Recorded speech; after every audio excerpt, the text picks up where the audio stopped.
During World War II, the level of coordination and efficiency in the Nazification of Germany was unprecedented. But the systematic extermination of people based on race and class may not have even been possible were it not for the many corporate interests that aided and abetted the Nazis during the war.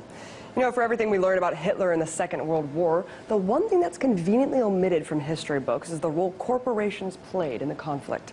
For example, the world-famous fashion designer Hugo Boss, who we can now all thank for the terrifying and now infamous black uniforms worn by the German SS and the brown shirts worn by the Hitler Youth, as well as an entire fashion collection for the Third Reich.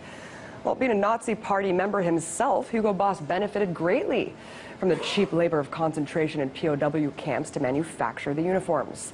Then there's Siemens, the multinational engineering/electronics giant.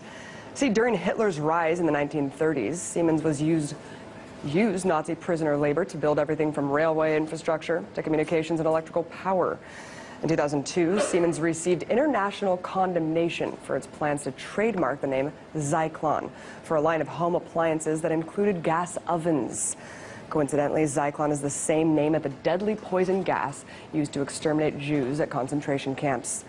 You might also recognize the company that actually manufactured the gas, Bayer. Next is IBM, or International Business Machines, While the tech giant is now a staple of America's digital industry, during World War II, IBM played an integral role in carrying out the Holocaust in Poland. Thousands of documents archived in 7 different countries have proven how this company knowingly worked hand in hand with the death machine. See, IBM produced punch cards for the Nazis, better known as Hollerith tabulators, which were the precursor to the IBM computer. And according to researcher Edwin Black, the Hollerith was used to keep records and statistics of the death camps. For example, calculating the rate of deaths per square kilometer of railway due to starvation. But despite the evidence of the company's sordid past and requests for a formal apology, IBM has kept silent on the matter. And then there's Chase Bank, now JP Morgan Chase.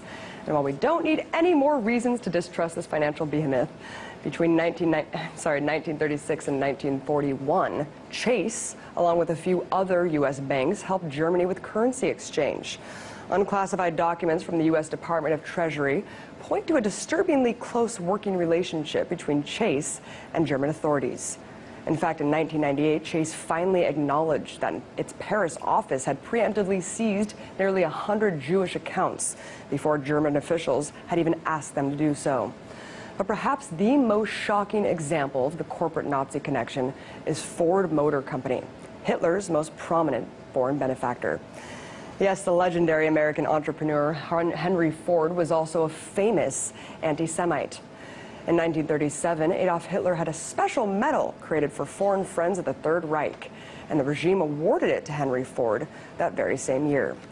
This might explain why Ford opened an assembly plant in Berlin in 1938 just before the war, which according to U.S. Army intelligence produced vehicles designed for troop transport.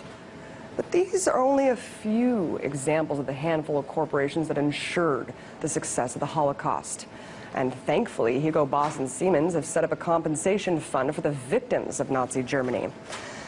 But look, while we learn a limited scope of how the Holocaust happened and why, we must acknowledge the role corporations played in these unimaginable horrors. Only then can we begin to hold accountable the many corporations that continue to profit from war and genocide today.